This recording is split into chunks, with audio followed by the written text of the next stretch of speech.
Vespasian, born Titus Flavius Vespasianus on November 17, 9 AD, in the small Sabine village of Phalacrina near Rheiate, came from a family of equestrian status without senatorial rank.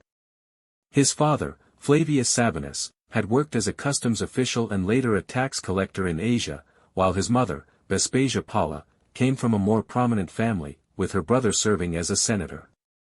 Vespasian's early career was modest and marked by perseverance rather than early privilege. He began his political ascent relatively late, entering public service under Emperor Tiberius. He served as military tribune in Thrace, quaestor in Crete and Cyrenaica, and aedile and praetor before distinguishing himself as a general in Emperor Claudius's invasion of Britain in 43 AD, where he led Legio II Augusta.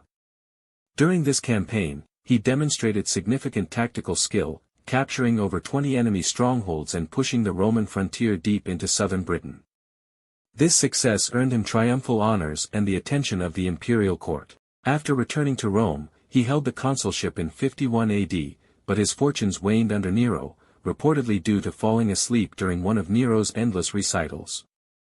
Nevertheless, in 66 AD, Nero appointed him to suppress the first Jewish revolt in Judea.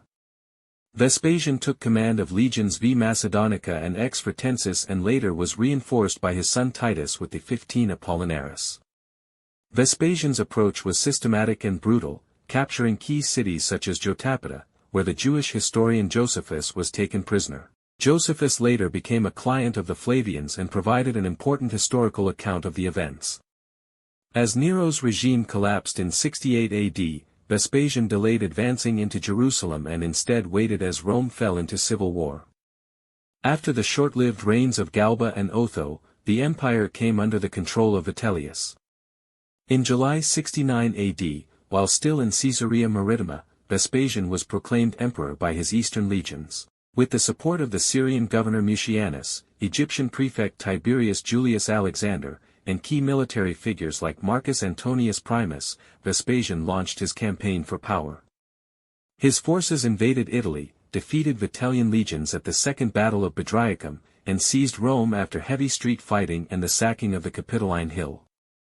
Vespasian remained in the east until mid-70s AD, delegating control to Mucianus and his son Domitian, while securing Egypt, the empire's main grain supplier. Upon his return to Rome, he faced the enormous challenge of restoring order after a year of civil war and a decade of Nero's mismanagement. Vespasian's reign was marked by economic pragmatism, administrative reform, and consolidation of imperial authority. He introduced new taxes, including a tax on public urinals, vectigo urini, which prompted criticism but proved effective in generating revenue. He famously responded to criticism of this measure with the phrase, pecunia non olet, money does not stink, highlighting his practical mindset. To stabilize the empire's finances, he auctioned off imperial estates, curtailed wasteful court spending, and reasserted state control over resources.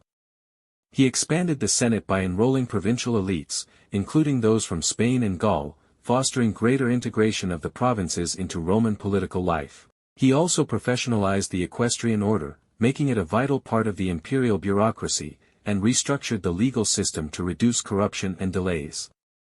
One of Vespasian's most enduring legacies is his investment in infrastructure and public works. He restored temples, repaired roads and aqueducts, and began the construction of the Flavian amphitheater, known today as the Colosseum, on the site of Nero's former Golden House, Domus Aurea. This project was a deliberate act of propaganda. It reclaimed land taken by Nero for the public and demonstrated the new dynasty's devotion to Rome's people. Funded by the spoils of the Jewish War, including the sack of Jerusalem in 70 AD and the looting of the Second Temple, this monumental structure would become a symbol of imperial generosity and authority. Vespasian also expanded the Roman road network and fortified the empire's frontiers, reinforcing Roman presence in Britain, the Danube provinces, and the East. In his personal life, Vespasian maintained a reputation for simplicity and humor. Unlike Nero or Caligula, he did not indulge in lavish displays of luxury and preferred a modest lifestyle. He was known for his wit and sarcasm, often joking about imperial pretensions.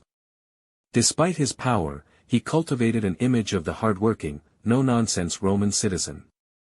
He was married to Flavia Domitilla the Elder, with whom he had 3 children, Titus, Domitian, and Domitilla the Younger.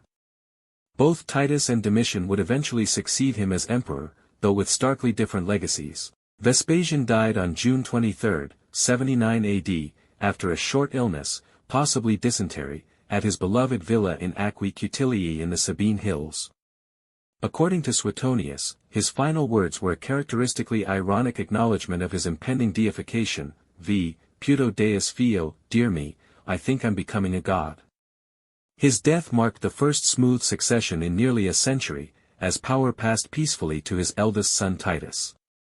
Vespasian's reign restored credibility to the imperial office after years of decadence and civil war. He is remembered as a practical, stable, and competent ruler whose reforms and leadership laid the foundation for the relative peace and prosperity of the Flavian and Antonine periods. His legacy endures as one of the great administrators of the Roman Empire, a man who rose from provincial obscurity to reshape the Roman world through discipline, pragmatism, and a deep understanding of power.